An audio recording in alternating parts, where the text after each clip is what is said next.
confident that's not the right intro anymore, but I like it, and Caleb hasn't explained to me how to properly do any of these things.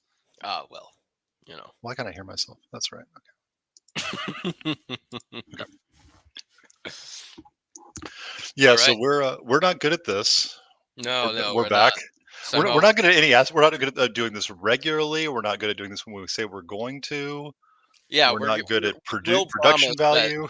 tomorrow we will have another episode of another chapter. But trust Yeah, us, we it should just will get not more and more happen absurd. tomorrow. Like in 12 hours, we will be back with the next episode of this. Yeah, I've left my family behind to just focus on the Marathon Book Club, which wasn't even supposed to be just about Marathon, and yet a year and a half later, or however long, here we are. It really has been like a year and a half now, and we're about halfway through. It's we're gonna speed up at some point. I It's mean, we so say we're halfway through, but there's like at least one appendix or two that we're not reading. There's like that's one maybe that's of interest, but That's a come good on. point. Yeah, we'll probably try and do the appendices as one big thing. Yeah, so to catch everybody up, we were doing one chapter per episode until last time, and we got about 2 hours in and realized we still had like a quarter of chapter 5 left to go. So we're like, okay, we've already prepared our notes, but we're exhausted. We'll just go ahead and do this, finish this up with a new episode a week from now. That was in January. It is currently May of the same year. So, We and I really think do need to specify that it is at least the same year. We can say it, that much. it's only been it has not even been a full 4 months yet since we said it was going to be a week. I Oh, we're think doing during good. during that time we've scheduled this at least 4 times and canceled. I think it might be more. I've Yeah. reread the chapter just to keep it fresh in my mind at least twice. I think you've done it at least that many, if not more. Yep. Uh-huh. Um, are we on the same page that as much as we love this work, we are just ready to be done with this chapter, move on to Yes, please. something I new? want to move into like is it part 2? I forget, but chapter 6, which is yeah, second part, degrees of super rational knowledge. I'm ready to go to that, please. Yes. Just Okay. So the quick anything different. recap for the structure of this book. So this is Maritain's sort of magnum opus, going over epistemology, and starts going through in the sort of first half of the book the degrees of rational knowledge, and goes through um, sensorial knowledge, intellectual knowledge. He's getting on into Mhm. metaphysics with chapter five's focus is metaphysics, and then for the second part, he gets into super rational knowledge. So you start getting into mysticism and essentially theology as independent from philosophy, Yes. which I'm thrilled. I'm very excited for, and we're going to start to touch on it. I guess in this last section here, we start getting into a little bit of introducing the distinction between um, metaphysical knowledge and faith, essentially. And mystical knowledge to a certain Yes, extent. mystical He knowledge starts is the to better way of putting introducing. it. Yes. I've read some of chapter 6, and he gets far more heavily into that in that chapter. But he starts laying the groundwork, so to speak, for talking about those things. So, in an effort to make sure that we're not here for another 2 hours and that we don't hate ourselves even more for still not finishing, or for not doing justice to this, let's go ahead and jump in. So, when we left off last time, we just gotten into, I think it was or I want to call it part Part 3. section 3 of Yes, chapter chapter 3. 5 on the divine names. Mm-hmm. So, Bulge, if you just want to All right. jump in, I think you've got some choice quotes and some choice highlights, Yes. and we'll just hop into it. So go right ahead. Hmm. So he starts off the divine names. Just to give a brief section summary, I suppose the divine names covers how we address God theologically speaking, how we can conceive of him, because this is a treatise on epistemology, and how that is lacking and insufficient in relation to him, and what we can know of that lack and insufficiency. And in the latter parts of this section, the final parts of the chapter, he gets into the distinction of apophatic and cataphatic theology, but we'll get to that when we get to that. So he starts off, point 17, on the divine names by saying, our knowledge of God does not proceed merely by ananoetic intellection, or that is to say, intellection by analogy. It is necessary to add that this analogy is uncontaining. It is uncircumscriptive. And then he gets this into, so to explain this next quote, he starts saying, there are things we cannot think them without thinking at the same time what they signify, the distinct contours of what they are. So an example would be it's hard to think of truth while at the same time equating it to beauty and not, shifting over to thinking of beauty. It's hard to mesh them into one thing and think of them as, you know, it's far easier and in fact only really possible to think of them as distinct, and then we can sort of equate them at the final equation when we really have exhausted the topic to our understanding. We can equate them, but it's hard to do so. And he goes on by saying we can think being of a capital B, only by thinking it as distinct from knowing only by thinking it as distinct from loving. But if we have understood the nature of ananoetic intellection, we know very well that in it there are two things, inseparable for us, distinct in themselves. What is signified by the analogous and polyvalent concept, and the mode of our conception limited to the inferior material and created analogate. What is signified belongs to the divine analogate. It belongs to him, capital H, even before belonging to creatures, and more properly than to them.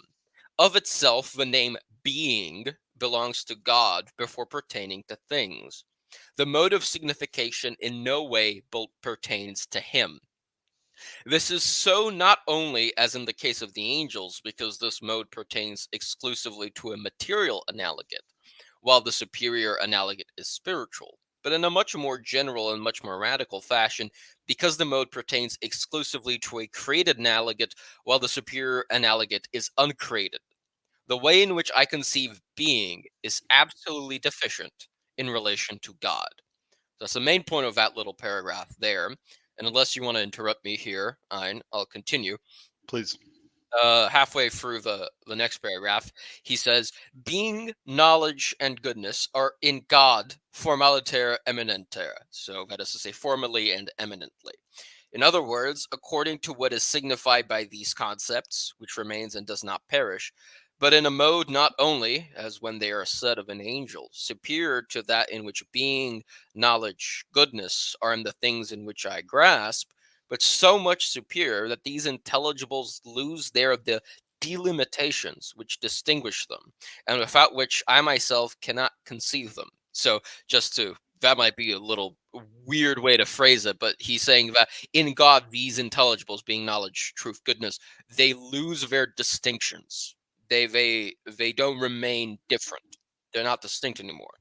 But without which, that is, without these distinctions, they can exist because they are analogous, and because these delimitations are proper to their created analogates. All the divine perfections are strictly identified in God. When I say being of God, the word continues to signify being, and it does not present to my mind, that is, goodness or knowledge. And yet, the being of God is his knowledge and is his goodness. It is his mercy and his justice. So, any comment on point 17 there, Hein? Yeah, I think, and what we're going to get into as we get deeper into this discussion on the divine names and just what we know of God in general is, like he says in that very first paragraph, is that the analogy is uncontaining, uncircumscriptive. So Mm-hmm. whatever we can say about God is always deficient in relation to God. Is Mm-hmm. there are things that we can know, and he says this later, that we can know that are with absolute certainty these things about God, but they are never enough, really. But our mode of conceiving them is not enough. It is deficient Yes. in relation to God as he is in himself. So that we can understand things through analogy, and this is all of this understanding of God is what he calls ananoetic. It is by analogy, so that we can know that God is being, is truth, is goodness, is beauty, is knowledge, but that our understanding of those things, of those concepts, is insufficient. So I only know goodness because I know goodness in created things, Yes. and so I am limited in my ability to understand it by analogy as it exists in God to being goodness. And that limitation keeps me from, while I can know it, I can know that goodness and beauty and knowledge are the same thing. I can't really conceive of them in my mind because I don't have the proper understanding, because I don't know God directly. I only know him through analogy through when I see those facets of him in created Yes, things. we can say we can't really create. So let's say knowledge, goodness, or mercy and justice.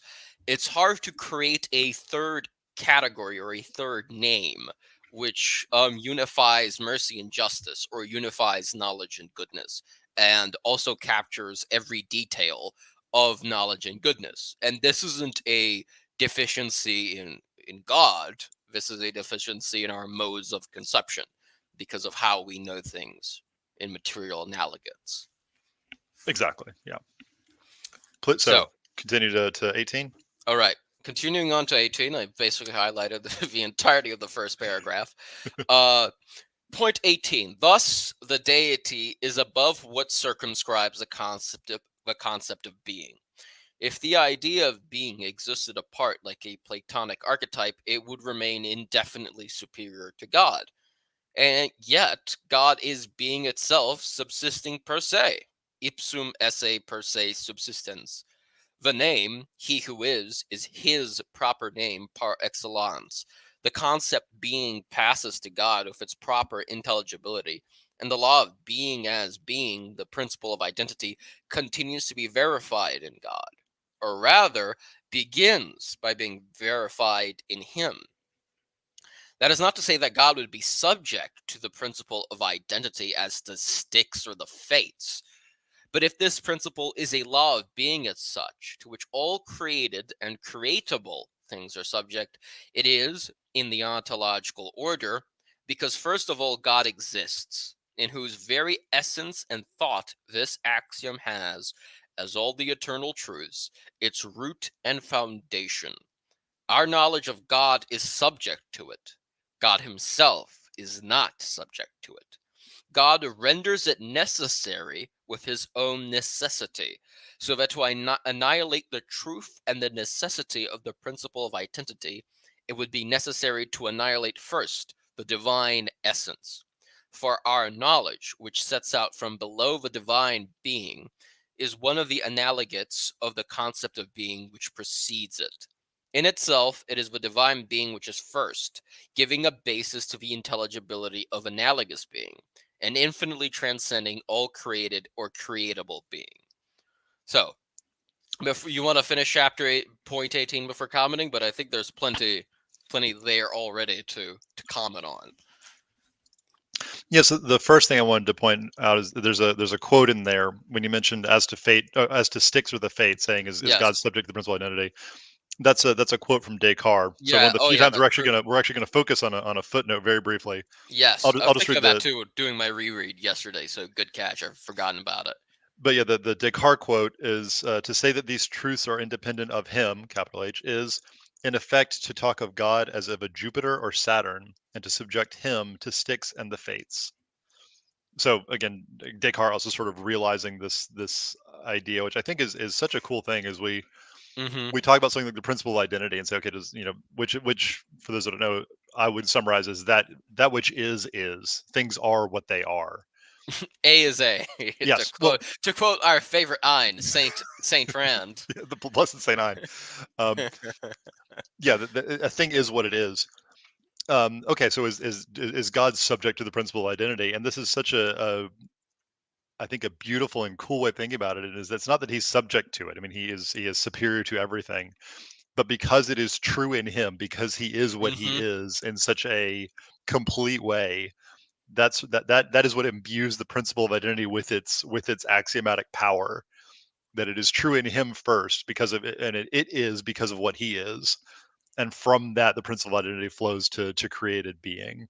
Yeah, I'm actually going to briefly. There's another neo-Thomist, David Oderberg, who makes a similar point to this in his short article, Metaphysics of Natural Law, where he points out that logical truths seem to be not necessarily metaphysical truths.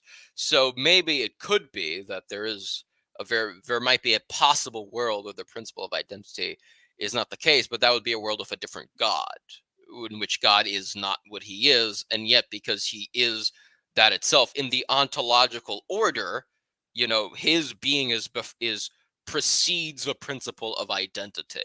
But logically, the principle of identity, being able to categorize things into this is a cow, this is a cat, and a cow is a cow, a cat is a cat, precedes our knowledge of God. So we tend to subject him to our logical distinctions, whereas metaphysically it proceeds the other way around. It begins first in God and then reaches us, the created creatures.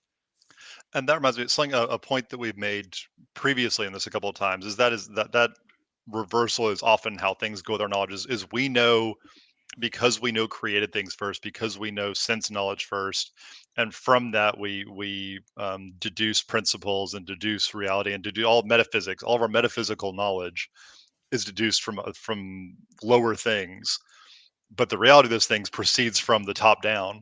Is there's this Hmm. interesting our knowledge always sort of goes backwards from the actual intelligibility of things, and it's nothing more never more profound than something as fundamental as the principle of identity. One of those things that we know very fundamentally still is proceeding, still comes after the thing that the being that breathes life into it.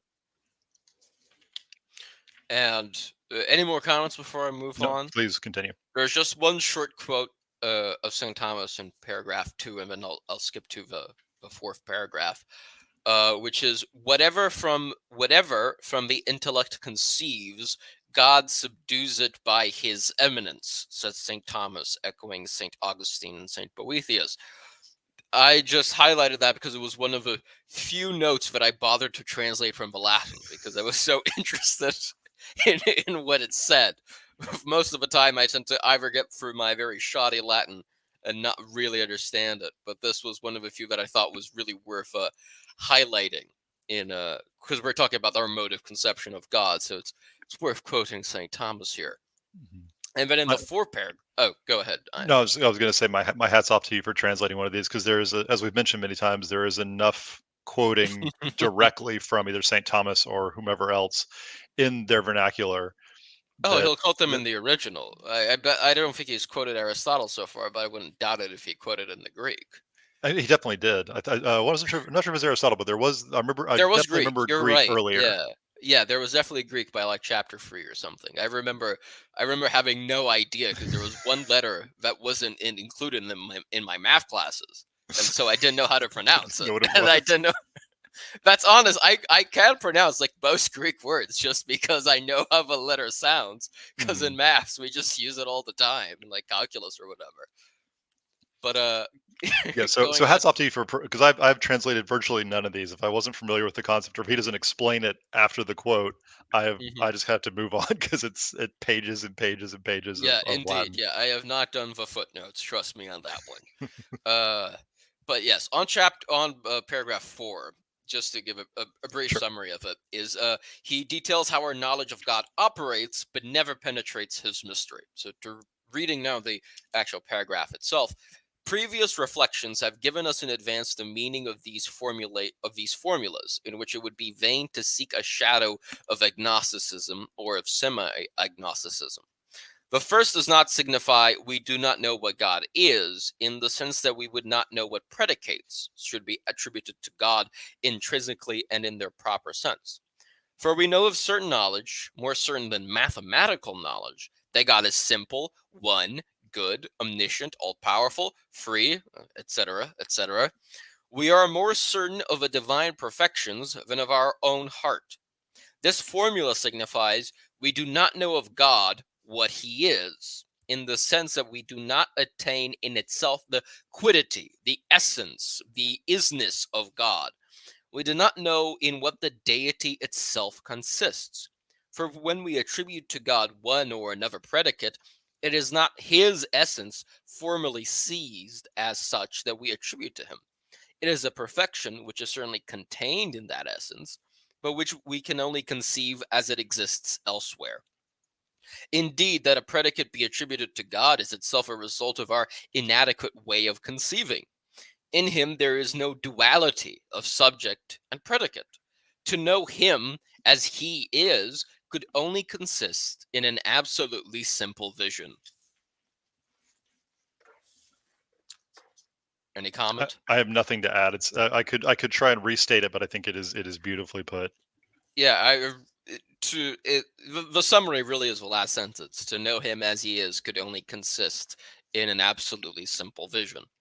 It might be hard to understand, but just imagine a vision with no parts. Because when you see things, when you use your vision, you see different things. You see with parts. You see this as distinct from that. This thing is in location XYZ. That thing is in spatial coordinates ABC. These are the different. This is the distance of me from ABC, and this is the distance of me from XYZ. But to see God would mean that you'd have to throw all that away. You'd have to be able to see one thing and one thing alone. You wouldn't even be able to have an absolutely simple vision. You wouldn't even been able to see the distance between you and God, if that makes any sense, or the distinction between you and God. You just have to see God and not even see that you are not Him. So he's highlighting really how impossible it would be to do so. And as a quick reminder, or maybe information for people that aren't familiar with it, there is one of the proofs for the existence of God, and I think we went over this when we were doing Ed Fazer's book, Proofs of the Existence of God, is that God is simple.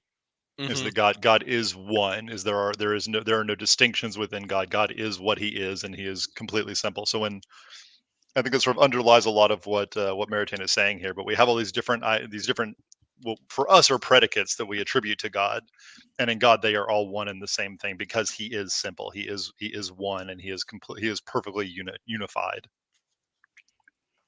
Yeah, and it's hard to. I don't even think we can properly conceive of that. We can propose it. So that is a proposition we've just said, and we believe it as a matter of faith and as a matter of theological investigation. But it's to conceive that in a concept that we have in our minds is not exactly. The point here is that's not exactly an easy task, is what Maritain is It's saying. impossible. We Yeah, have to it's do it by analogy. We can, impossible. and I think he goes into this maybe in the next section. I'm not sure, but like if you behold the beatific vision, then you can get it, and otherwise it has to be by analogy. You can all it's through a glass darkly kind of situation. Yes. Should I go on to point 19, by the way? Please, yes, go right ahead. All right. So I'm going to start in the second paragraph Mhm. because that's the part I highlighted, the second and third paragraph. In a nominal definition, so I'm actually going to skip the first sentence because it refers to the last paragraph. But continuing on, in empiriological knowledge, it is the essence of corporeal things that is attained, but blindly, in the science which are its substitutes. So a brief reminder, empiriological knowledge would be of the physical mathematical sciences, which aren't necessarily concerned with the ontological what is this thing ontologically, but are more concerned with schematizing, putting things into a schema, into a mathematical schema for prediction and easy observation and categorization. So that's what he means by empiriological knowledge, because it's been a while since our last episode. This is all the more so when we know God by means of created perfections, which in their very essence, by that which is most profound and basic in them, stamp a likeness to God in the very heart of things. We know the divine essence not to be sure in itself, nor by a real definition, which is indeed impossible, but very truly and very certainly in virtue of an analogy which, though wholly uncircumscriptive, attains what is found properly and intrinsically in that same essence. So again, it's important that it is an analogy, but it is a certain analogy. And so it enables us to assign, in place of an impossible real definition, what is, according to our mode of conceiving, the formal constitutive of the divine essence. The inviolable secret of the deity does not then prevent the divine essence being known by us, not in itself, but because it communicates a created participation of itself to what is not itself. That might be a bit hard to follow, but Maritain will explain it slightly. That word participation expresses in the ontological order the same thing expressed by the word analogy in the noetic order. By noetic, he means the realm of knowledge or of conception. And the more rigorous the knowledge, the more it witnesses to the transcendence. A formula of endothermic reaction that a chemist writes on a paper and handles with his pen enunciates a vertiginous conflagration. In saying subsistent being itself, or in him there is no real distinction between essence and existence, the metaphysician designates, without seeing it, the sacred abyss which makes the angels tremble with love and with awe. Any comments before I get to the next paragraph? Go ahead. I love his prose, but please continue. So good. That last sentence always gets to me. The divine nature remains veiled, not revealed to our metaphysical gaze. It is not objectified according to what it is in itself. It is attained in things. It is untouched in itself. And yet, thanks to ananoetic intellection, it is constituted the object of an absolutely stable knowledge, of a science which contemplates and delineates it, determinations which imply negation not only in our mode of conceiving, certain of leaving intact the absolute simplicity, and precisely because we are certain of not misunderstanding it, we introduce into the divine nature all our distinctions of reason. By distinctions of reasons, he means distinctions which are, only a matter of fact of rational knowledge, but aren't in the thing itself. One perfection after another, science of simple intelligence and science of vision, antecedent and consequent will, determining and permissive decrees, the multiplicity of these distinctions of reason, demanded by the very eminence of the reality to be known, attests nothing except the humility of such a knowledge. It is not the divine simplicity that we divide, it is our concepts that we adapt and work over in order to submit our intellect to it and to know the Almighty according to the mode of our poverty.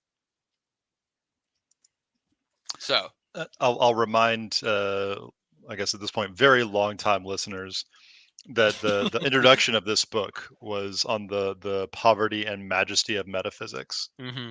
Oh, sorry, the majesty and poverty of metaphysics. That again, that a lot of the beauty of metaphysics was this poverty, that knowing through analogy, as we must for the divine essence, is such an insufficient way of knowing, and yet still so powerful. Because again, as he's saying here, this is absolutely certain knowledge. There is nothing that we know more certainly than these truths about God's existence and what He is, and yet our knowledge of them is so completely imperfect and insufficient to know Him as He is. Yes. Should we move on to 20? Yes. So 20 is probably one of the earlier parts of a chapter, or earlier parts of a section, I should say, but I'm going to skip a bit over. I'm going to get the important stuff, and the important stuff to me is Maritain is going to define what a person is, especially in our mode of conceiving. So what a person means for us as human beings, what we usually think of as a person, and how God can have a personality too, once we, sort of abstract the things that would not necessarily belong to a person and just happen to be of the persons we know, such as corporeality and materiality, those limitations which we usually think as necessary to being a person, because those are, there's only 99.99% of the persons we communicate with tend to have a body. Right. It's only really the angels and the Trinity, which tend to not have one, and even the Trinity managed to acquire one along the way. So, the name of a person is the name of this section. Point 20. A person is a center of liberty. A person confronts things, the universe, God, talks with another person, communicates with him by understanding and affection. The notion of personality, however complex it may be, belongs primarily to the ontological order. It is a metaphysical and substantial perfection which unfolds in the operative order in psychological and moral values. The first metaphysical root of personality is what is called subsistence. Subsistence presupposes a substantial nature that is individual or singular. In other words, having the ultimate of actuation and determination in the very line of nature or essence. What it properly signifies, insofar as it gives a final completion to the order of created things, is that this nature, from the fact that it is endowed with subsistence, cannot communicate with any other substantial nature in its own act of existing. It is, so to speak, absolutely enclosed in itself with regard to existence. My person exists before acting, and it possesses its existence as it possesses its nature in a way absolutely proper to it and incommunicable. Not only is its nature singular, it owns so completely the existence which actuates it that it desires to keep it to itself alone. It can share this existence with no other. And then skipping ahead a paragraph, subsistence is for the nature an ontological seal, as it were, of its unity. When this nature is complete, a separated soul is not a person, and above all, when it is capable of possessing itself, of taking itself in hand by the intellect and the will, in short, when it belongs to the spiritual order, then the subsistence of such a nature is called a personality. So I'm going to read that again. He's talking about so you might think it's very weird. Starts talking about about subsistence. How does that get to personality? What he's really saying is that ontologically, what we mean by personality is an intellect that is taking itself in hand by its own will, and it belongs in the spiritual order. And when that nature persists or has a subsistence of itself, it is a personality. So the angels could be said to have a personality, much like we have a personality. Now, I've highlighted footnote 38. That's the only other highlight of point 20 that I have. Ought I read it, or should we just... Go ahead. Go ahead and read it, and we All can right. talk about personality more. Yeah, All sure. Go right. ahead.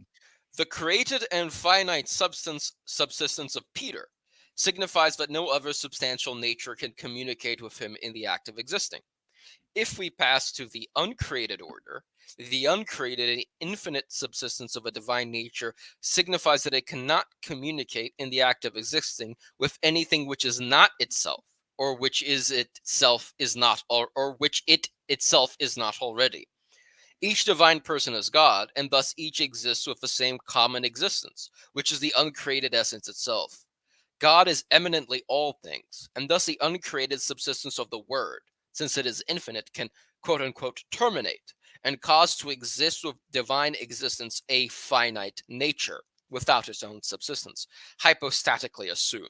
See Appendix 4, which is also the next footnote 39, by the way. Just go to Appendix 4. He's really talking about, but he's, I guess, going a bit ahead on to point 21 where he talks about this, but also he's talking about the hypostatic nature of Christ and how that can happen in relation to what he's already covered of what we can know of God, of the divine personality. And as a note, Appendix 4, which we were talking about this beforehand. I don't know how much we'll cover the appendices, but that's another like 20 pages, very late in the book. But that's like 5 years from now, so we're good. We don't need to worry. I might be dead before we get to Appendix 4, but that's on the notion of subsistence. Yeah, your children will be grown up. You'll have grandchildren by then. We'll be asked, Dad, why are you doing this weird book club with a guy from Brazil? They'll have taken over the podcast for me by then. They'll be doing the book club at that point. Yeah, but so Appendix 4 is on this notion of subsistence, so he goes about it in some more detail. Mm-hmm. Yeah, so beyond sort of establishing what personality is or what personhood is, and this idea, like you said, that it is the this spiritual unifier of a subsistent being. I think, yeah, we can go on to 21 at that point if you're okay with that. Oh yeah, I'm good. I'm gonna skip ahead to the halfway through the second paragraph, where you ask the question: how could an immense God, high above all things and all the concepts we use to name him, be a person, one who says I as we do? In speaking so, we have forgotten at once the true import of ananoetic intellection and the true meaning of personality.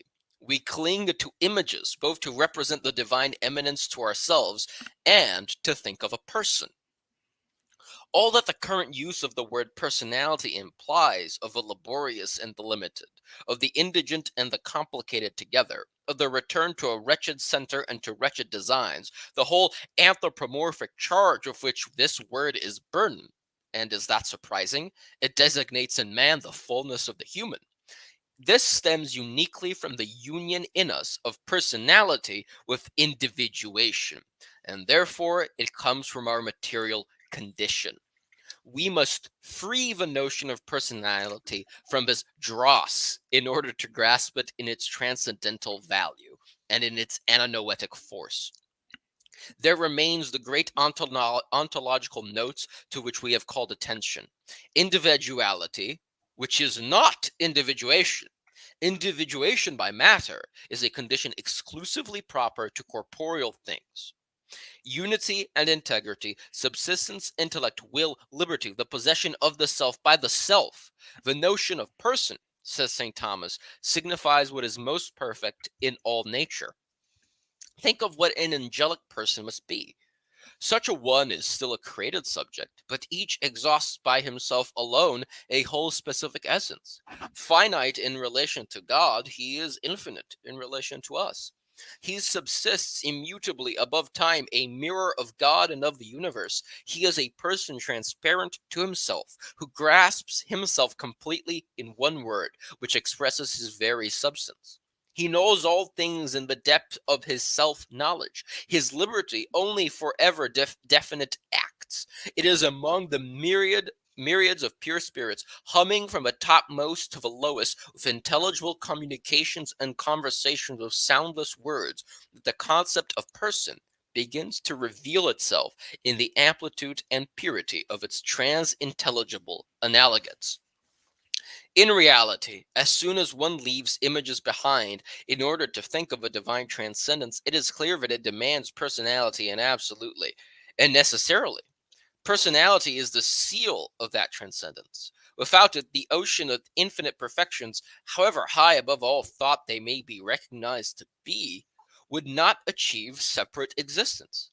The transcendence would yield to that call for endless surpassing, for a passing beyond the already experience, that the modernist substitute for it, and which only attests the inexhaustibility of our own nature or the indefiniteness of spiritual becoming in us. If God does not possess personality, the divine attributes, everywhere participated, will never be united in absolute sufficing unto itself, without things. The resplendent threads of divinity will never be tied together. Oh, the treachery of metaphor! That personality will be a knot.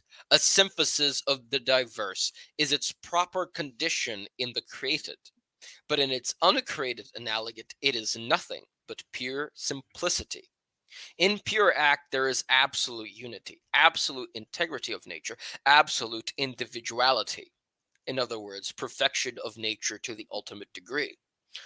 There, subsistence is identical with essence. Since subsistence enables an essence to appropriate existence to itself, and since the divine essence is primarily its own existence, these three terms are absolutely identical in God. In him, thought exists in the pure state, and what necessarily follows on thought, love, and liberty. There is possession of the self by the self in the purest state, since his existence is his very intellection and his love. Thus, he not only exists and grasps himself by intelligence and love, as do created minds. Uncreated spirit, to exist is for him so to grasp himself. So, any comments on So point there's 21? there's a lot there.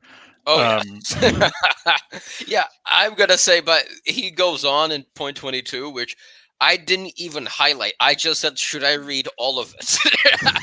Because it's very beautiful, but it is like 2 pages to read. yeah, It's fairly long. might be better to try and summarize, but to try and go into a little bit of Hmm. what you just read is one. There's this idea that okay, if we're trying to ascribe personality or personhood to God, we need to remember that just like we were doing with goodness or truth or beauty, that the conceptions we have of those things are infinitely insufficient in regard to God. So anything we think about personality that is less than perfect is not the personality that God has. God is person more than we are person, more than we can possibly be person. And so we have to sort of free ourselves and understand person as best we can in its perfection, because that's how it exists in Mm-hmm. Him. And then Maritain goes into this thought about, okay, let's think about what personhood is like for an angel. Which reminds me, I want to do a review of St. Thomas's his theses on angels, because I think it would be so valuable. Because he does Yes. the same sort of thing. Is okay, if we think about what an angel is, it helps us understand these concepts much better. So okay, an angel is a person, has personality, and it's not in perfection, but better than we have it, since an angel is its own does complete its own species. It is its own whole specific essence. It knows itself exactly. It has its, what does he say, his liberty is its own forever definite acts. Mm-hmm. um, that we get a better sense if we think about what personality is in an angel, because it is more perfect in an angel than it is in us. We sort of get closer to understanding the goodness that is personality. And then Maritain goes on to say exactly, okay, if we understand personality like this, it's obviously something God must have. It is the thing that, again, in our understanding, because in God these things are all the same. But for us, personality, God having personality unites him in this perfect way. Is that he is himself, he knows himself, he completes himself, he is perfect intellection, intellecting itself himself. Yes. That he needs to have these things. He's really saying that the way we think of personality is really appropriate in all of our day-to-day interactions, because we think of personality as this diverse, multifaceted things with several parts, several likes and dislikes. And it's not personality is not a simple thing, to put it bluntly. It is very much composed of parts. It has a past, it has a future it is aiming towards. It has things that will change about it. It is in time, because it is what we know of personality is of human beings. First and foremost, that's where our knowledge comes from. It's from ourselves and from the people we interact with. And so that we can fall into a trap and say, well, how can God have that? We've just established that he is absolutely simple. And even to a lower degree than that, we can ask, how can the angels have that? Because they're not simple as God is, but they're far higher than us. They exhaust a whole genus to themselves. Even angel is an action. It's not a genus of being. I believe is one of the uh, St. Thomas's theses about the angels. And what he's saying, no. Your notion of personality is correct insofar as we're talking about created and corporeal beings, but it is lacking when we're talking about uncreated or created spiritual beings.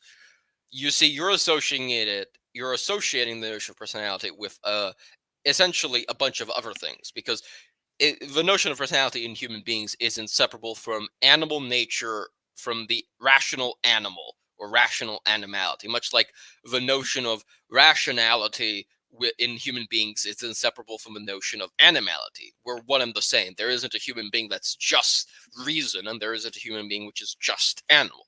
Either would not be sufficient to be a human being. They're lacking something. And so when we examine personality, he's really saying you have to abstract a lot of that away to get at what personality truly is, and then see how that applies to the angels, and then to a higher degree how it is most perfected in God, because he is completely free. He is completely definite in his acts. He is completely himself and subsists by himself and needs no other to subsist. There's no way he couldn't have personality. Well said. And now, do you want to move on to point 22? I think so. Yes. You said you didn't have any highlights from here, but just the. I'm going to read the first two paragraphs and then skip to the last one, which talks about grace. Okay, Is what perfect. I've decided while we were talking. That sounds good. So, point 22. Metaphysics, therefore, knows demonstratively. He really should have said demonstrably, but whatever. Old translation. The divine essence subsists in itself as infinite personality. And faith holds from revelation that it subsists in three relative subsistences, or relative personalities, really distinct from one another, but not from the divine essence itself. And so in the deity there is all at once a trinity of persons and a perfect community, and without any sharing of the same individual nature, because there is perfect personality without shadow of individuation, not even, as in the case of the angels, by the reception of existence in essences distinct from it. We know that we know that the divine transcendence is that of an absolutely of an absolute subject, provided we eradicate from a notion of subject all passivity or receptivity and retain only the significance of a reality in itself and for itself. The transobjective, oh, that word again, profundity of this subject is so immense that even the blessed spirits who see it will never comprehend it. It is subject par excellence, separated absolutely by its very infinity from all others created or creatable, the endless multiplication of which could never add one iota to the perfection of what is already. With their creation, there are more beings. There is no more being. So this paragraph can get a little confusing, but the end of it, he's basically saying the creation of more subjects doesn't add anything to God. There are more beings. There is no more being itself. God is not adding to himself. He is not becoming more perfect by creation. He is enough in and of itself, so that he subsists. So he's not growing. There isn't this idea of God becoming other, or constantly changing. So, paragraph 2. While we know that he is thus truly and really transcendent in his essence, we also know that he is immanent to all things by his immensity, more intimate to them than they are to themselves, in order continually to give them being and movement. By movement, I assume he means it in the classical sense, so that means change in general. Right. We know that as all mutability pertains to things, not to pure act, that is, mutability does not belong to God, which alone specifies his knowledge and his love. Absolutely nothing would be changed in him had he not created things. And yet he really knows them and loves them, since they fall, as contingent terms attained in fact, though not as specifying objects, under the very knowledge by which he knows himself, the love by which he loves himself, the will by which he necessarily wills his goodness. From this, we seem to be able to catch a glimpse of how the evil which he permits, which supposes the existent creature and its voluntary deficiency, and is of itself only the lack of a due good, can be known by God without having God as its cause. Since the creature has the first initiative in the line of evil, as God has in the line of good. And, on the other hand, we can vaguely descry how his loving of his creatures to the point of introducing them as other selves, having with him that community of life which is proper to friends, into the unchanging love that he has of himself, and into his unchanging joy. Enter into the joy of your Lord, is so profound a characteristic of the deity that Christian revelation was needed to give it to us as a proper name of God. Deus caritas est. God is love. So, any comment on that before I skip to the final paragraph at this point? Just briefly, I think it is very interesting that he sort of gets into this idea of how we can begin to glimpse a solution of the problem of evil through understanding better what God is in his immensity and in his immanence to us. And then again, just the beauty of that idea of what it means to enter into communion with God, and the what a profound love that is. I think is I it's this chapter was always very moving to me, because again, this is still purely metaphysical. There is no revelation here. Again, he briefly mentions this idea, the revelation of the Trinity in the beginning of this point, but the conclusions here are all purely philosophical and grounded, and uh, not based in any kind of faith or mysticism or anything like that. This is all strict philosophy. Yeah, that's But for the next it, part. right, but it's still, this reveals such a beautiful idea that, again, he talks about how Christian revelation sort of fulfills this idea that we confirm this idea that God is love, but that so much of that is built into the intellectual structure of how we understand God. I just find incredibly moving and very beautiful. Oh yes, it really is great. He's one of the best. He's probably the best prose writer of the entire Thomistic school. I don't think there's a better one, and if there is, I have yet to find him. I don't think there's anyone close. No, so far, there are Thomists as smart as him, but there aren't Thomists who are as poetic as him in explaining Thomism at the very least. Maybe they have excellent poetry outside of their Thomistic pursuits. Right. Yeah, So Tim, you were going to do the last paragraph of this the section? last paragraph where he talks about grace. Oh, I will comment briefly that the problem of evil never, to me, it never pertains to evil exactly, because the problem of evil is fairly easily dealt with, because it's not a challenge to the existence of God, because the Thomistic theist or the Scotist or the whatever, the Bonaventuran and the Franciscan can very easily say, well, that doesn't impinge on God at all. It's a lack of a good, but that doesn't mean that God himself lacks, or Right. that there is any deficiency in the deity himself. And then you can get to more complicated aspects of does our morality apply to God, and so on and so forth. But it really pertains to, why did God create in the first place if he knew there would be evil? So what it really is asking, why did God create? Which is the more interesting question, because we won't really have an answer for this side of the mortal veil.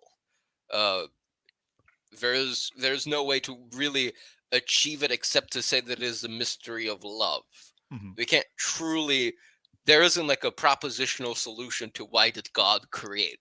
You can intuit it, you can pray over it, you can have a mystical experience over it, but you can't reduce it to a proposition. You can maybe write a novel that conveys the intuition you had. So maybe Dostoevsky, I think, maybe gets close to it in Brothers Karamazov, but you can't reduce it to a proposition, much like you can't reduce the Brothers Karamazov to a list of philosophical propositions about the nature of the world and the nature of faith. You can't really do it. Right. So the last paragraph of this point: because God is sovereignly personal, the notion of creation makes sense. He is the absolute cause, by his intelligence and his liberty, of the entire being of that which is not himself. The notion of sin makes sense. To mar that order according to which the nature of what is requires free will to regulate themselves is to wound God himself in what he wills and loves necessarily, namely justice, and in what he wills and loves freely, namely created things and wills. And once they exist, there is a justice which concerns them, in order which they require by nature, and which positive law, divine or human, can achieve. The notion of revelation makes sense. He can speak to us by the human instruments of his choice. The notion of grace makes sense. He can bring us into a participation of his very deity and his personal life, and to make of us his friends. So that's just a little to cap off that point very beautifully. Agreed. And now we come to the way of knowing and the way of not knowing. And now he's going to talk about the apophatic and cataphatic distinction. Now, this part, I don't have a lot of highlights, because honestly, unless you really want to delve deep into partly the history and the consequences of taking it too far, or the different misconceptions of apophatic and cataphatic, it's not really worth doing. You can sort of, if you want to, of course, it's worth doing because you're philosophically investigating something. But for a summary of a book, it's not worth doing unless you really want to delve into how Maritain conceived of apophatic and cataphatic theology. It's a very specific point, to say the least, including a 1.5-page footnote, the legendary footnote 47, which is half in Latin. So good luck on that one. Yep. So I will briefly say, just as a way of sort of introducing a little bit of the ideas in summary, is these two different ways of knowing he talks about: cataphatic and apophatic. Where cataphatic theology, he said, proceeds by way of affirmation and of science. So it's a lot of the things we've sort of been doing previously of what we can deduce. And apophatic theology is knowing God by way of negation and by non-knowing. Is in a Hmm. sense, it's this sort of sense of not exactly giving up, but of realizing the things we've mentioned previously. Is that all these things that we can do to try and know God are infinitely insufficient and completely um, uh, unworthy of the immensity of God. Hmm. And so we can, and apophatic theology kind of abandons those things and say, okay, like the whatever you were doing to know God is not going to be enough. He is always more than that. Yeah, to quote St. Thomas, to use what St. Thomas quote he uses earlier, whatever from the intellect conceives, God subdues it by his eminence, which is Exactly. what you just Yes. said, basically restated. Yes. And I'm trying to remember, is it in this section? Yeah. So I do want to briefly point on the last paragraph of point 23, where he sort of Yeah, where I have that Maritain. highlighted if you Oh, want to. oh I yeah, can. yeah, yeah. Go There's ahead. a bit before that where I'm going to go over what it, because, we're saying the words apophatic and cataphatic casually. We haven't actually defined them for the audience. The distinction, but we've said what they were, but we haven't said which one is which, I think. So, If you want to go uh, ahead, sure. yeah, skipping to the end of the first paragraph of 23, he says, it is very clear that apophatic theology, which is the theology that knows God by way of negation and non-knowing, knows him better than cataphatic theology, which proceeds by way of affirmation and of science. So apophatic is negative, it is the via negativa, is the way of negation. It is saying God is not that. So I have a computer in front of me, I have a microphone which I'm using. I can say God is not this microphone. God is not this computer. God is not this. I don't know. He's not this table upon which this computer is resting. And the cataphatic theology is that which predicates of God. So it's what we were doing earlier, in a sense. It's we were saying God is absolutely simple. God is absolutely he's absolutely good. His knowledge is his goodness. He is knowledge. He is goodness, and they are identical in him. His mercy and his justice are him. He is his justice, and he is his mercy, so that there is no distinction between them. And that is a propositional attitude. The apophatic would get there by way of saying he is not those things insofar as we see them here. So that would be the via negativa. You'd basically delimit everything except the unity and simplicity of God, is Mhm. what you would do by apophatic theology. So in the next two paragraphs, he's on to say, but this implies that the condition of apophatic theology, or theology by way of non-knowing, is not a pure and simple ignorance, but an ignorance which knows, for that is its proper mystery. Otherwise, the atheist who says there is no God would possess the same wisdom as St. Paul. To be unable to write because you do not know the alphabet, and to be no longer able to write because the summa you have composed now seems nothing but straw, is to ignore the rules of art because you cannot learn them, or to ignore them because you bend them to your will, to hold yourself below reason because you have not yet awakened to rational life, or above reason because you have entered into contemplation. These are modes of behavior that ought not be confused. And then there's a quote that I have not translated, so I'm going to skip it. At the term of our knowledge, says St. Thomas, quoting Dionysius, we know God is unknown. By the way, I believe Dionysius is pseudo Dionysius, so I don't. But St. Thomas thought he was Dionysius, so I'm not sure how that stands in contemporary literature of sources of St. Thomas. But continuing on, for it is then above all, he adds, that the mind dwells more perfectly in the knowledge of God, when it is known that his essence is above everything that can be apprehended in the present state of life. And so, though the deity remains unknown according as it is in itself, there is, to a higher degree than ever, knowledge of God according as he is. This is not to say that he remains unknown to us. Rather, he is known by us. He himself is unknown, but as remaining, he himself is known, but as remaining unknown. So this sort of seems weird to even say out loud, but I swear it makes sense, guys, if you follow along. No, So, I think and again, it's a confusing idea, but it is this idea that and he'll get to this again in that last paragraph, which I think is where you're going next. Maybe go ahead and read that, and then we can summarize. yeah, yeah. All right. It gets back to the idea of being how cataphatic is uncircumscriptive, and in a sense, apophatic is circumscriptive of everything that is not God. Is the basic idea here. But going on to the last paragraph, apophatic theology makes sense only because it is more than cataphatic theology as to the mode of knowing. It does not duplicate it. It ought not be substituted for it. It is borne on its shoulders. It knows the same things, but better.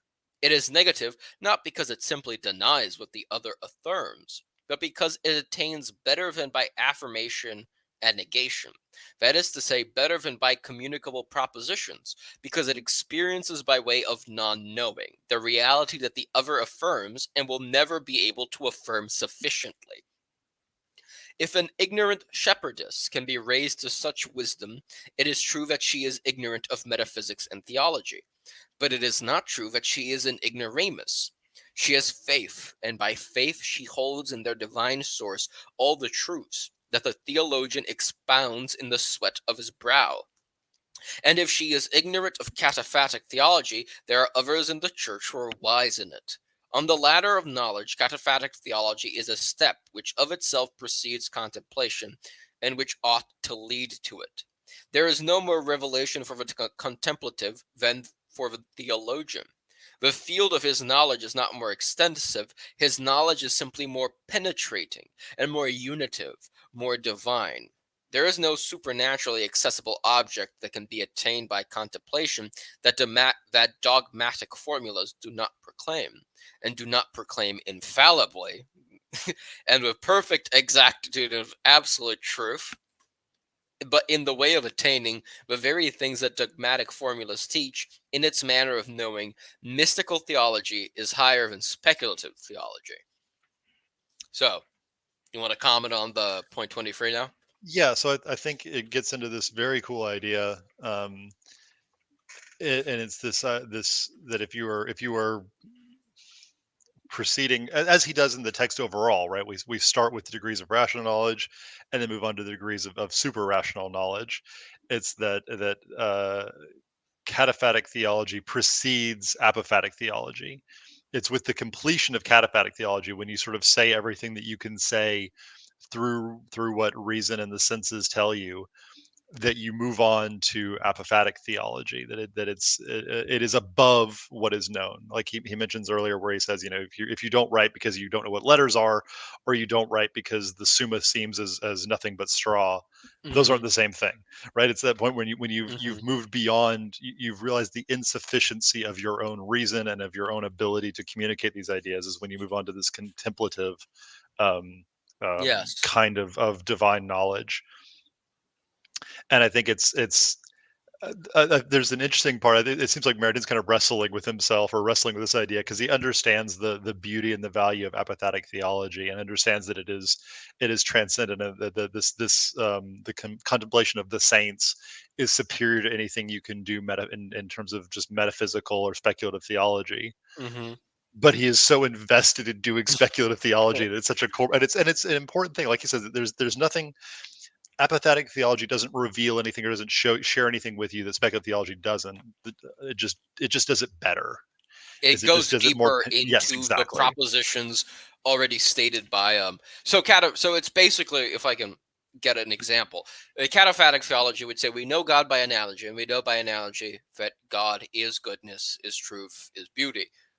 um the apophatic would get though that proposition, or that series of propositions, and then go deeper into contemplating what it means for God to be goodness, truth, and beauty, because he is not goodness, truth, and beauty as we conceive them, because we conceive them as distinct. The apophatic theologian would get into the contemplation of a distinction between the created analogates and the divine uncreated analog. I believe that's the term. He would go deeper into that and contemplate what that really must mean, and so try to unite himself with God further. Is what I think he's trying to say here. Yep. Yep. Okay. Shall we So, continue? So I have completely skipped point 24 and 25 and 26 going instead until point 27. Do you have any comment on the super analogy of faith and or point 27 where he really talks about Pseudo Dionysius, Philo of Alexandria, Nicholas of Cusa, Neoplatonism, really talks about how that whole school of thought and their ideas of apophatic and cataphatic distinctions. I'm looking over and seeing if I've got any highlights that I want to bring up. Because it was I don't. interesting reading, but I remember that being sort of the most boring part of the chapter as well. It's like interesting looking back, but I was like, why are we talking about Nicholas of Cusa now? I don't care. I can do that Fair. on my own time. I haven't read him yet. When I read him in like 20 years, this will be very interesting. But until then, it's just sort of a historical curiosity. Yeah. Yeah. Let's just jump to 27. Yeah, let's go right to the I end then. assume you're gonna read the whole thing. Yeah, I don't Okay. see any Perfect. reason to separate it. Okay. It is written that God made garments of skin for Adam and Eve in their exile. In like manner, through his prophets, then in his incarnate Son and his church, he has made for us garments woven of words and notions to clothe the nakedness of our mind till the day it sees him. Thus, faith must necessarily proceed cataphatically, since it communicates to us in virtue of the testimony of first truth, or, in other words, in virtue of the infallible veracity of God revealing, and thanks to its being proposed by the Church, the knowledge, the knowledge of what is hidden in the depths of the deity. How shall they understand if they are not taught? How will they be taught if not by means of enunciations and notions? And how will they be taught infallibly if these enunciations and notions do not signify in an analogical mode those very things which are in God? In this way, it is understandable that faith attains to the deity itself, and in propositions that are rigorously true, but from afar, at a distance. In other words, thanks to the analogical process involved in the very use of notions and enunciations. To become wisdom and contemplation, knowledge by faith must, under a divine grace of inspiration and illumination, and yet always in a transluminous obscurity, which will remain as long as God is not seen in himself, progressively leave behind this from afar and at a distance. That is to say, it must become experimental and proceed apophatically, by freeing itself from a limited mode of concepts, not by an intellectual knowledge that transcends yes and no, but by a passion of divine things that tastes and touches by way of the no, the infinite depths of the yes. That's a perfect ending to this chapter, I feel. Agreed. And so clearly like concludes, because again this is the end of part 1, the degrees of rational knowledge, and then starts part 2, the degrees of super rational knowledge. Sorry, supra rational knowledge. Yes. And it's something that he's touched on towards the end of this chapter. I think we've missed some of the quotes. One, he mentions this idea that okay, we at this point we still can only know God, or we have to proceed cataphatically because we are not in the presence of God, right? We are previously there's a part where he mentions the way that the blessed experience God, right? Those that are in the presence of God don't need to resort to this ananoetic intellection, but because we are because he is veiled to us, because we are in this material world and have to understand through it, we can only know him analogically. Mm-hmm. And so we proceed analogically to try and know him better, but then there's the contemplation ultimately is necessary to leave. He says leave behind this idea of knowing him from afar or at a distance, or veiled in this way.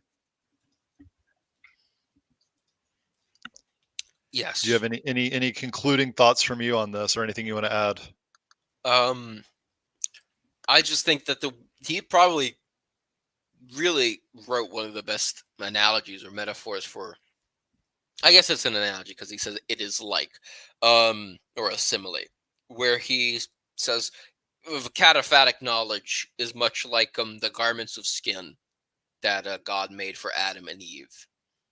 They are they are to clothe the nakedness of our minds until the day we see him. And that's a very good way of thinking it. But dogmas are not there because the church is an authoritarian parent. It is there as guide rails to help you not fall off the path and not misconceive the deity, because that'd be very easy to do. It's been done throughout all our history, before the coming of Christ, and even after his and after even after his coming. So that's a very easy thing to do, empirically. We're bound to fall into heresies, both Christological and Trinitarian, or about the nature of God. So they're there to clothe the nakedness and the vulnerability and the deficiency in our minds until such a day as when we have the beatific vision. That's their main purpose, and that's the main purpose of speculative and cataphatic theology. It's to help you in your contemplation. It is to lead you to that contemplation without falling off the path. So it is to make that contemplation possible. One is not cataphatic is supposed to aid with the apophatic. That's what Maritain is trying to say, at the very least. Yeah, and I think he doesn't quite use these words, but something that occurs to me that I think is so beautiful is that there's this idea that cataphatic theology, or that speculative theology, that being able to know, even in a limited way, the divine essence is such a incredible mercy that we are not expected to, or that it is not solely on, although it is obviously essential, it's not solely on revelation or the dogma of the church that we know Yes. of God. Is that we are blessed, and we have this mercy that we can, that Yes, really our can rational connect us, nature yes, is a in a limited tremendous way, gift. yes.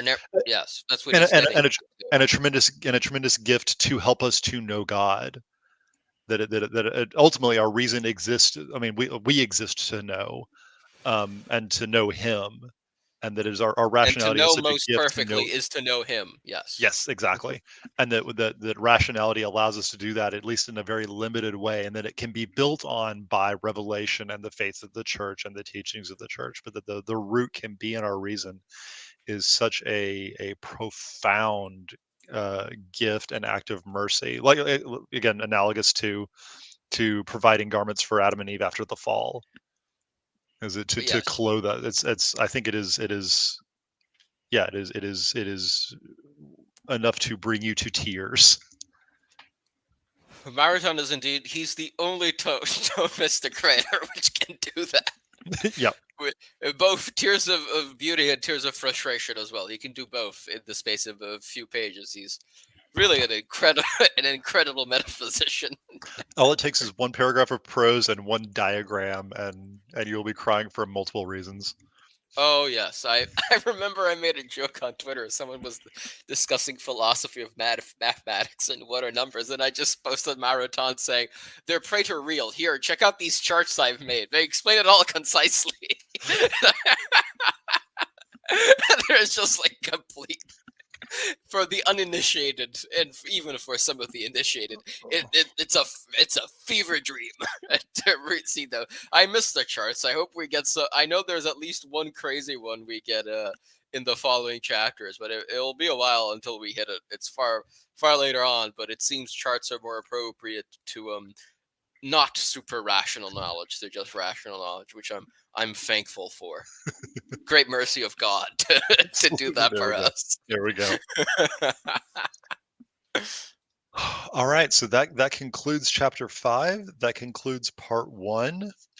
Whenever we do this again, we'll be starting the second part, degrees of super rational knowledge, with chapter 6, mystical experience and philosophy.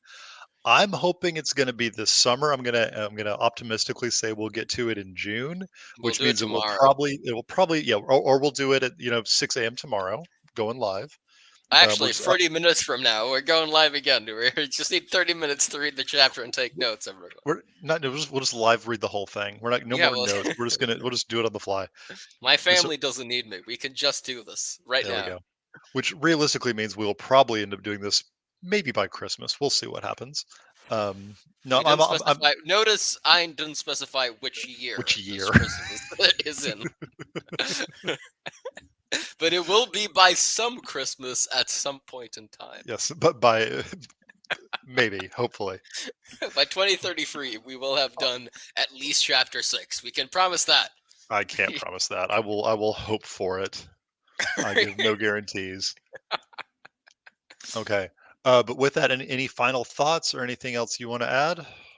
No, I think we've added enough already. Just if you can, there is a copy free on LibGen. You can download it. Just reread the last paragraph of chapter 5. I think it really sums up what he's all about. It's great. 10 out of 10. Look at those charts. They're beautiful. Really, that will lead you to contemplation, if nothing else. You will spend hours staring at them, entranced by how arbitrary and weird they are. I'm loving the idea now of like a Cliff's Note version of Maritane, but instead of like just highlighting the important points, you literally just pull out all the beautiful paragraphs where like he says something that's just really profound and concise, and you wouldn't get any of like the deep academic information, but just Oh like no. just like the very moving paragraphs. Yeah. It'd still be like 50 pages, but like you wouldn't understand any of it, but you'd Yes. read No. it You would not and it get just feel this deep spiritual experience. I would that's what needs to exist. Someone needs to do like any the of it. abridged Maritane. Yeah. When I can actually one day I'll put all my highlights up, all the paragraphs I've highlighted up, and it will not make any sense. Like it's gonna be insane. He's gonna like offhandedly mention like, oh yes, in our discussion of theology last phenomenology last chapter, where I discussed with different strands of it, and here's why it's completely wrong. And this also leads to the ontology of an ant and how it proves the existence of God, which is a great paragraph, by the way. It's one of the most memorable paragraphs I've read. How if we give even an ant its proper ontological importance, we cannot escape the divine hand that made us. It's such a beautiful paragraph that it stuck with me. You will not have any context for that when I put my highlights up. It's going to We'll just sound have the beauty. insane. It'll just be the beauty. Well, It'll just be the beauty. you will perceive it or apophatically. It'll be perfect. Apophatically, yeah. Exactly. It'll lead you to contemplation. That's what Marathon really is for. You read it, the first time you read it, you're reading it cataphatically. The second time you're reading it apophatically. Oh I imagine God, I'm for a lot gonna of people, reread. the I can't first time they read imagine it's gonna be rereading this. apophatically. Yeah. The first because if you don't understand any of it, then all you can do is read apophatically. That's his goal. Yeah, Is I he guess. makes it I mean, confusing yeah, that's enough. what we've been doing at the end of the day, right? There we go. It's like, yeah, I didn't understand this, but it was beautiful. Apophatic. Perfect. Yeah, Got it. apophatic. Yeah, he gave us the perfect cop out excuse to do this. Oh, it's awesome. He's so great. What a wonderful writer. Oh. I, I've been meaning to, I want to check on this because I feel like there's been at least some movement to get him canonized. Do we know if he like even like blessed Jacques? Is like anything proceeded from that? I need to look into it. Not so far, but I need to see if what the process is going. I know there's also been more movements to get him Tolkien um canonized or at least attain the status of blessed. But as Mhm. far as I know, there aren't any miracle. He's a fairly obscure. I think there will be more movement on the Tolkien canonization before this Certainly, because certainly. there are certainly more writers or at least creatives that would ask help from Tolkien than Yeah. first for Mauritan. Please help me understand what this really bastard theologian is writing because he's incomprehensible. And you, as the master of writing incomprehensible paragraphs, please help me. Or a pro nobis. Yeah, exactly. Or in front of you, Saint Marathon, please. All right. Then with that, I think we will talk again when we talk again and do chapter Yeah, we'll leave six. it at that. When we do chapter 6, I'll get started on it tonight. I've already read a few parts of it, but I'm gonna have to start again. It's been a while. And, oh, I just noticed there is like a not a graph exactly, but something 4 pages We in. got diagrams to show. Oh, Yeah, great. we got diagrams about the beatific vision and reason and faith. It's Oh, gonna be great. beautiful, Yeah, beautiful. formally revealed, virtually revealed. Yeah, it's gonna be great, man. I I look forward to putting that up on the screen and trying to piece it out to the best of our abilities. Likewise. All right. Well, with that, I think we are done. Bulge, wish Yes. you a good evening. Everyone, thank you for listening, and we Thank will you for talk listening, again everyone. soon. We out.